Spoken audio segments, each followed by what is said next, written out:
So we've talked about the idea of conservation of momentum.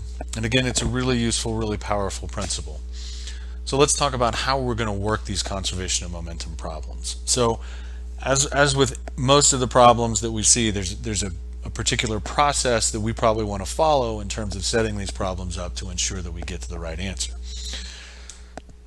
And so we'll start where we almost always do. We're going to draw a sketch of the initial and final state of the system. So again, part of what's going to be critical is defining what the system is. What are the pieces that we're talking about here? What are they all doing initially? What are they all doing at the end? I'm going to take that information and use it to draw two vector diagrams. So I'm going to draw a vector diagram showing the initial momentum vectors for all the objects in my system and the final momentum vectors for all the objects in my system. So one of the things that's a little bit different is when we were working our impulse problems, our change in momentum problems, we were drawing a vector diagram for a single object and drawing both initial and final into the same diagram. For our conservation of momentum problem, because we have multiple objects, we're not going to organize by object, we're going to organize by time. So we want our two diagrams to show us what's going on initially for all the pieces and what's going on at the end for all the pieces. So that's one of the subtle differences in terms of working an impulse problem versus a conservation of momentum problem. Once we've got our vector diagram set up, we're going to pick a coordinate system just like we always do and use that coordinate system to break our momentum vectors up into their components.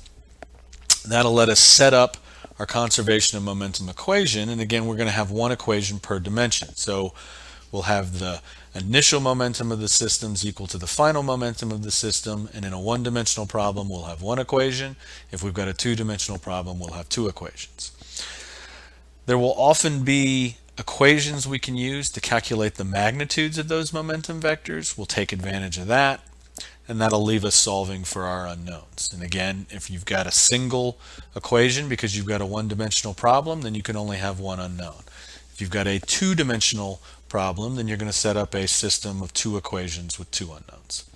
So let's look at a couple examples to see how this plays out. So the first one is, again, this is basically the same situation we looked at when we were trying to think about when momentum is conserved. So here I've got block 2 that's initially at rest on a frictionless horizontal surface. Block 1 slides to the right with some initial speed. It collides with block 2 and bounces back with a different speed. I'm interested in calculating the speed of block 2 as it slides off to the right after the collision. So my two pictures. Initially, block 2 is just sitting there. Block 1 is moving to the right with some initial velocity.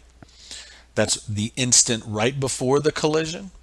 And then the instant right after the collision, that's my final picture. Well, block 1 is now moving back to the left as it's bounced off block 2, and block 2 is moving off to the right.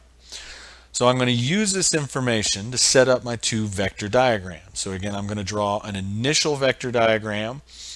And again, you'll notice that one of those vectors happens to be the 0 vector, because if block 2 isn't moving, its velocity is 0, so its momentum must be 0. Block 1, again, it's moving to the right, so its momentum must point to the right. I'll also draw the final momentum vector diagram. So again, I've got a momentum vector for block 1 that points to the left and a momentum vector for block 2 that points to the right. Since I have a horizontal problem, I'm going to pick a single direction that lies along all these vectors, and I'll label that X. So I'll use sort of our standard coordinate system. And so here are the two vector diagrams that I now need to go break these four vectors up into their components. Since it's a one-dimensional problem, this is largely a function of, I'm going to set up a single equation, and so I just need to make sure that I get the signs correct when I go to break these things up. So I've got my four vectors. P1 initial points in the positive direction, P2 initial is 0, P1 final points in the negative direction, P2 final points in the positive direction. I'm going to go ahead and sort of write in here what my magnitudes are going to be, so I can come back and plug those in later.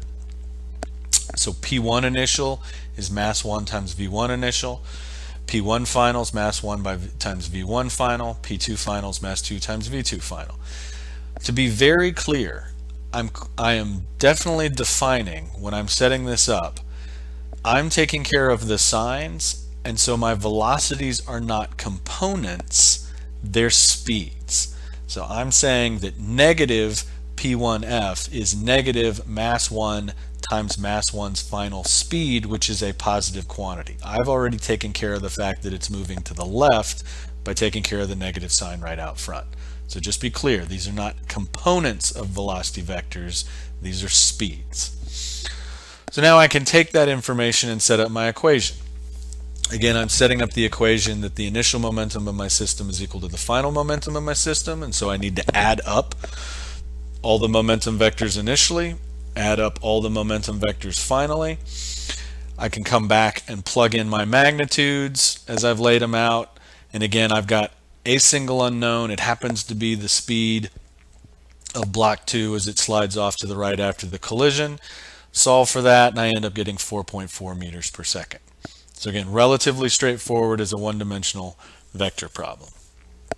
Okay, so what if we make it slightly more complicated? And again, let's think about one of the other scenarios we looked at when we were trying to consider whether or not momentum is conserved. So here I've got two blocks that slide towards each other on a frictionless surface. Block 1 is initially sliding at some speed due east. Block 2 is initially sliding at a different speed due north. So after colliding, block 2 slides due east with a given speed. I want to know the direction block 1 slides in after the collision. So again, initially, block 1's moving to the east, block 2's moving to the north. So again, this is a bird's eye view picture of what's going on. So here's the instant right before they collide. Here's the instant right after they collide. So block 2 is now moving to the east and block 1 is moving at some angle north of east. I'm going to use this information to set up my two vector diagrams. So again, initially block 1 to the east, block 2 moving to the north. So there are my two initial momentum vectors. Do the same thing for my final momentum vectors. Block 2 is moving. Now it's block 2 that's moving to the east and block 1 is moving at some angle above that. I need to pick a coordinate system. Seems reasonable to use a standard one that says positive x points to the right, positive y points up. And so now I'm going to go break those four vectors up into their components so I can set up my equation. So again, the equation I'm looking to set up says that momentum is conserved here, so I want to add up all the initial momenta. That's got to equal when I add up all the final momenta. So I need to take these four vectors and break them up into their components. So you'll notice, again, what I'm doing here is I'm setting up a nice x and y table to figure out the x and y components, but I've also got my double line equal sign within my table at the right spot. So I've got P1 initial plus P2 initial equals P1 final plus P2 final. So I'm sort of using my table to help me set up my equation. Well, it's easy enough to break up those initial vectors into components. P1's in positive x, P2's in positive y, so I know that the other components are going to be 0. And then for my final vectors, my final momentum vectors, I know that P2 is now in positive x, so I know how to deal with those components. P1, I don't know anything, P1 final, I don't know anything about that vector. So again, as I usually do, I'm choosing to leave that in terms of components. Again, I'm going to go ahead and be explicit about what I can plug in for magnitude. So since I'm given masses and speeds, that's what I'm probably going to want to use to plug in to calculate the magnitudes of these momenta.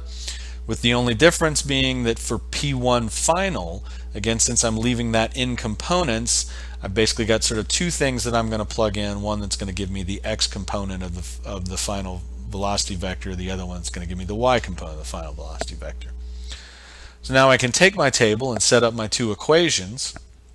I can set up the x equation, so add together all the initial x components for the momentum of my system. That's got to equal all the final x components for the momentum of my system. And again, that's pulling it straight out of the column on the left.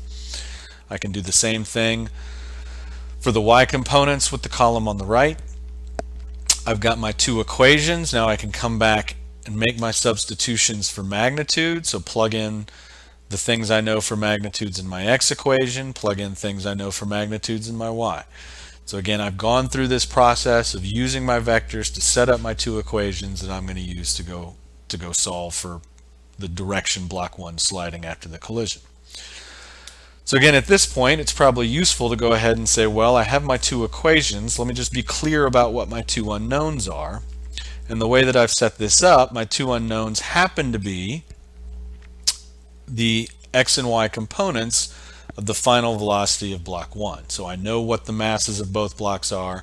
I know what the initial velocity of block 1 is. I know what the final velocity of block 2 is, or know what those speeds are, the way that I've plugged them in. And so my two unknowns happen to be the x and y components. Again, each unknown has its own equation. So I can basically take my x equation, solve for the x component, take my y equation, solve for the y component, and now just go ahead and plug in the values and get my answers. So I've got an x component of 0.8 meters per second and a y component of 7.2 meters per second. Well, I'm asked to solve for the direction block 1 slides in. If I know the x and y components of its final velocity, then obviously I can use the inverse tangent to get the direction of that vector. And so I get that, define the angle theta to be the inverse tangent of y component over x component. So that's going to give me an angle relative to the x-axis. In this case, the x-axis points east. And so I get an answer that's 84 degrees north of east. So if I think about my initial picture, there's the angle theta. So that block 1 is going to slide off in the direction 84 degrees north of east after it collides with block 2.